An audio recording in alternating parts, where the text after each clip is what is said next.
Oh, you know what's really fun? I'm gonna show you the most fun thing in the world. I'm confused. Nothing. Yeah, dude, come check this out. I'd better It's come sick. over then. Oh! Amote lo mafome. He didn't even die. It looks as though someone's broken the law. Dude, he'll do some damage with this. That's all I'm saying. Oh my gosh. Oh no. No, I'm not. No, I'm not. No, I'm not. No, I'm not. Wait, yes, I am. Yes. This is the shot for sure. Zoom. And it. Okay. Wow. All right. Give me a second. I know how to play this game. Much better. Not even a challenge. Hey man, I hope you don't mind.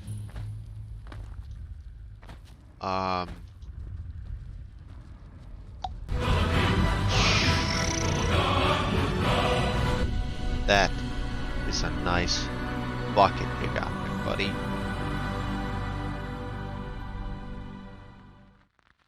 Skyrim is that fun game you go to when your friends are all offline. Or when they weren't online from the beginning. Regardless, Skyrim is there to be your outlet for rage, energy, or boredom. You can birdwatch, catch butterflies, or you could kill hundreds of innocent civilians and guards just to watch them die. The options are endless, and your playtime pretty near endless too. And there's good reason for that. I mean, for me, Skyrim is a great place to relax, focus and just enjoy what it has to offer. I grew up with it, and it's done a lot for me. So allow me to share this in my interpretation of what Skyrim is. I was first introduced to Skyrim in middle school, 3 years after its release in November of 2011. It was that friend who always talks about how good they are at games without really being that great, but you listen anyway because you're too young to know any better. He told me how cool Skyrim was, the open world, large amounts of quests, and the ability to become werewolves, which really caught my eye. I mean, come on. After getting hooked on the game, a prepubescent teen boy, by some miracle, convinced his mom to purchase Skyrim that same year, terrified she might read the sexual themes warning on the casing. But she didn't, and when I put that disc into my Xbox 360, what have I done? What have I done? I'm so sorry. No man should have this power. Yes, just look down. Just stay down. Skyrim is beautiful. We were called. I mean, it has its moments. Sometimes the sun rises just in between the mountains. Sometimes the fog and rain sets in around a tree mill. And sometimes a torch lights the walls of an ice cave. So well you feel like you're really there. A traveler, far from home, seeking shelter in a place inhabited by beasts of the worst nature. Skyrim gives you beautiful images to create a story in. Snow-covered mountains, fir and birch forests, rivers, hot springs, and vast open tundra make for an experience not only hard to forget, but hard to leave.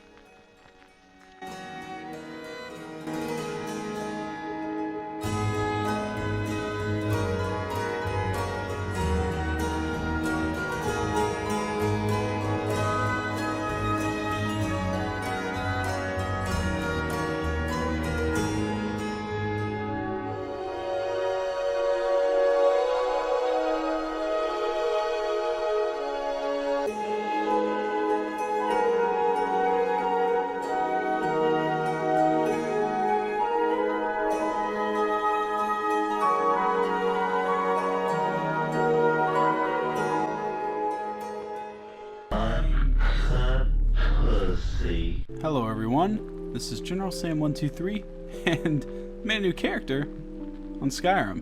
And that's right, I'm a fucking chair. Do you have a problem with that? Do you have a problem with my chair face? Huh? Even when I wasn't playing Skyrim, I was still enjoying it. Through YouTube videos of Let's Plays, mod showcases, we all know which ones. Turning an inn into a sex dungeon is incredibly immersive. And funny moments videos. My favorite of these was General Sam, a YouTuber who would find hidden locations and unknown side quests and tell their stories. Or, of course, he might just... Oh wait, get this, this is the best part, Check out my name since I'm a chairhead. My name's Chairdolph Sittler. Get it?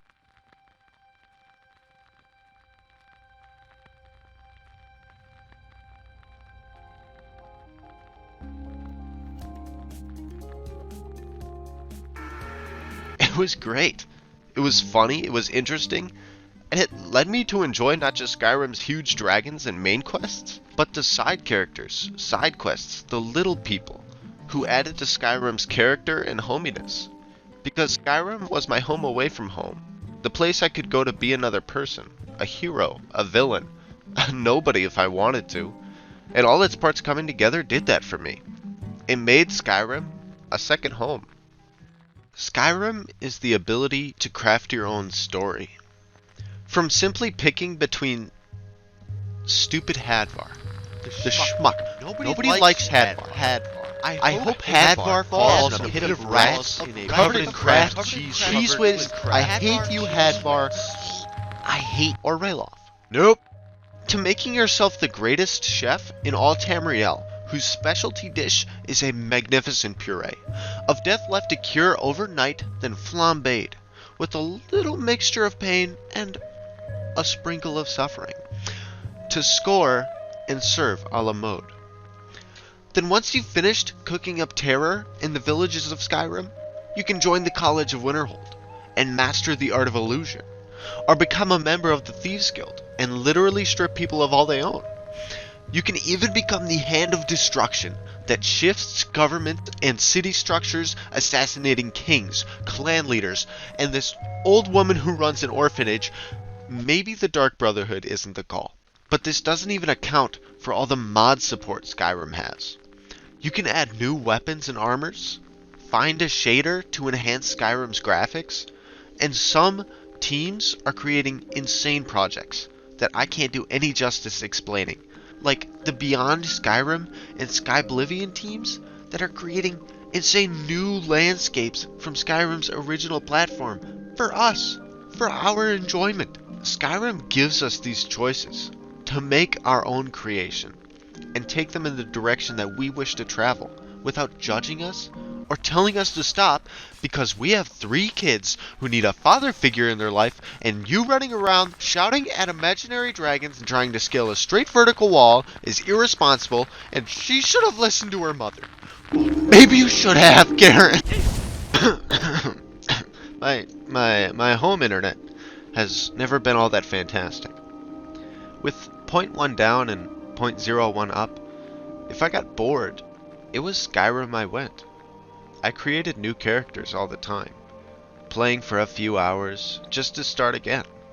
I enjoyed becoming something different, and Skyrim awarded me for it. In a world where going against the norm is avoided, Skyrim gives you abilities and strengths. If you kept dying to mages, you could become a Breton and resist their magic. You want to use that magic to your advantage? Choose an Altmer or a Dunmer and take advantage of their skills in that craft. Everyone wants to do it all. It's a good feeling to be able to pick something up, put it down, and not lose anything, not lose skills. But with only one life on Earth, that's a hefty feat to accomplish. There's a lot to lose. But on Nirn, Skyrim is improving and learning from your mistakes. When you first die to a mud crab, it was a big one, alright? Your first thought is, I wonder how far I could shove my head into this drywall. But the thought after that is, how can I attain the joy of fighting enemies without actually fighting them? Well, as the saying goes, a friend who tucks you in and kisses your forehead is a friend to stick with to the end. What dangers and wonders shall we discover in the frozen waste? And now you can be carried by a companion who sticks with you to the end. I can hardly wait to find out. Whether it's giants, dragons, or Draugr, they'll be there to take it all for you, and you won't appreciate it a single bit. And that's the way it was meant to be. Yeah, you probably need some armor, huh? Ooh, how about Execution Hood? That ought to cover you up. Yeah, see, he likes it. He loves it. Or, if you wish to rely on your own abilities, Skyrim is also full of useful tools, to make yourself stronger than normal. Why would you want to use intended enchantments and smithing mechanics when you can create an infinite enchantment loop to create gloves of excessive fisting, allowing you to slay dragons in hand-to-hand combat, or enchanting other armor pieces to grant you infinite magicka, stamina, and health? But the best part of these exploits is that they're fantastically, remarkably, strikingly, unbelievably, irrationally, extravagantly, unthinkably, fabulously, excellently, incredibly boring to use.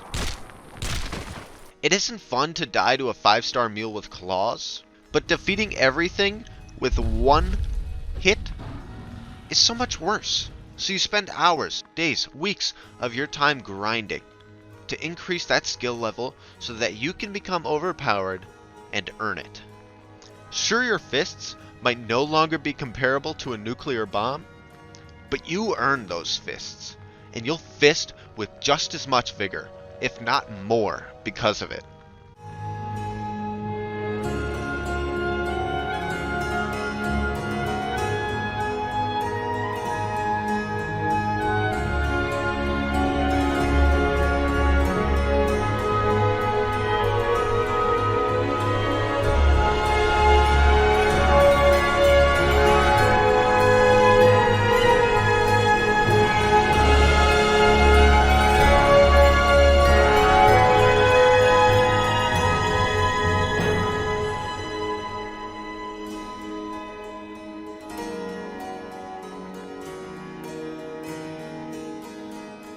I've been playing Skyrim for near 6 years.